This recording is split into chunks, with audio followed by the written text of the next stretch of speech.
Shortcut वाला मसला नहीं है, ये हेल्थ वाला मसला है, ये टाइम नहीं लगना, वो दोनों की जो पाएगी वो मेंटल हेल्थ को मैं आपको फिर बताना चाह रहा हूँ।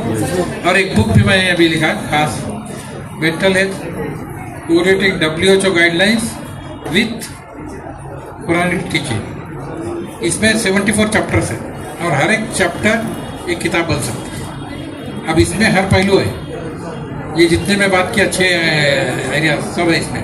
अब यही किताब इसमें दूसरे रिलीजन का भी रिस्पेक्ट कैसा करना ये बताती।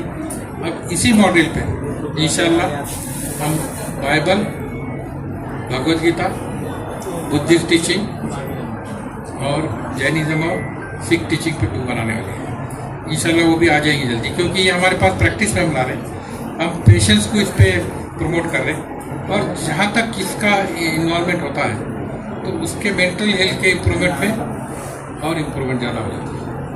बनस्पत ये तो ठीक है, दवा वगैरह का ये बायोलॉजिकल एस्पेक्ट हो गया, और ये साइकोलॉजिकल, सोशल और स्पिरिचुअल एस्पेक्ट में ये तीनों चीज़ें आती हैं। तो दवाखाने सिर्फ आपका 25 to 30% काम करते हैं सीवियरिटी कम करने में, आपको मदद करने में। लेकिन ये जो सिस्टम चलना चाहिए, ये सिस्टम हर घर घर चल सकता है, उसमें हर इंसान इन्वॉल्व हो सकता है, फैमिली इन्वॉल्व हो सकती है, स्कूल से इन्वॉल्व हो सकते हैं, इंस्टीट्यूशन इन्वॉल्व हो सकते हैं।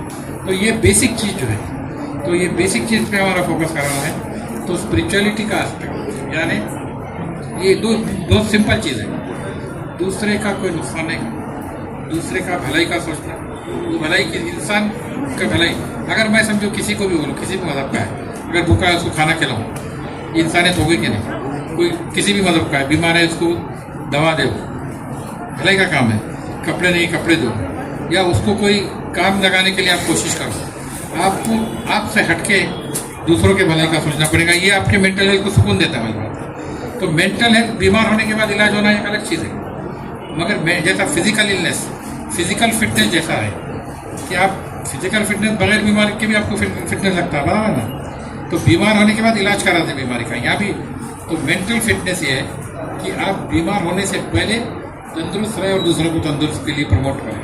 तो ये हमको पूरे सोसाइटी में प्रमोट करना है, ये मैं समझता हूँ मेन एम है। तो हम अलग अलग लेवल पे, और इसमें मीडिया का, और आजकल तो सोशल मीडिया का सबसे ज़्यादा रोल है, क्योंकि सोशल मीडिया पे इतने मैसेजेस आते हैं, मैं अगर खोलूँगा तो मेरा दिमाग चकरेगा। तो मैंने उसको बहुत रेस्ट्रिक्ट कर दिया। इसकी वजह भी है कि उसका कोई फ़ायदा नहीं होता।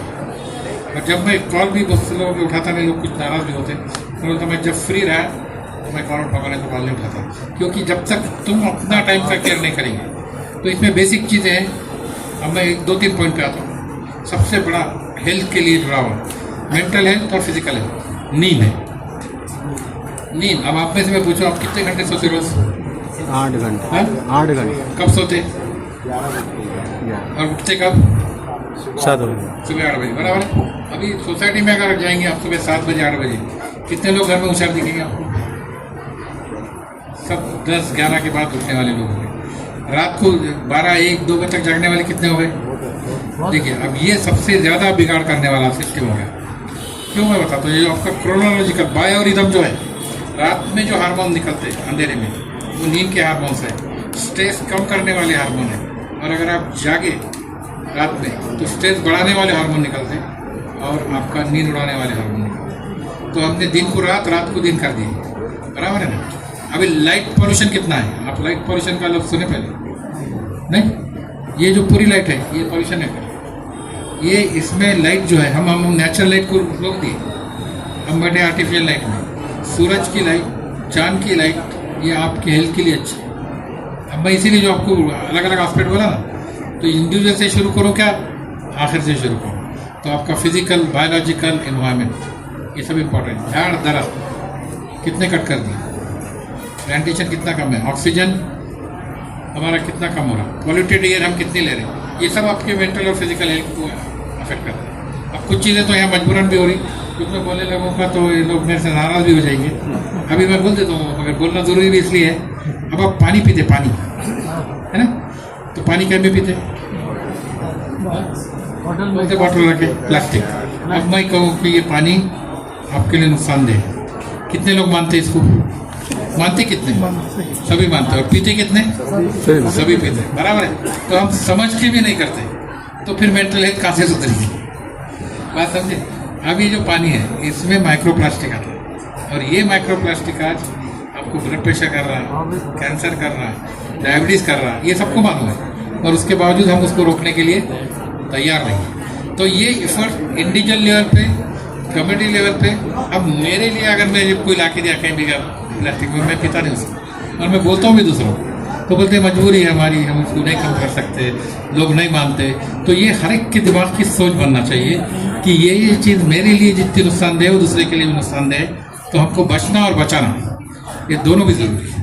तो जितना आप बोलते जाएंगे, पर ये बोलना एक दिन बोल के बात खत्म होने वाली नहीं है। ये बात आपको आपके घर में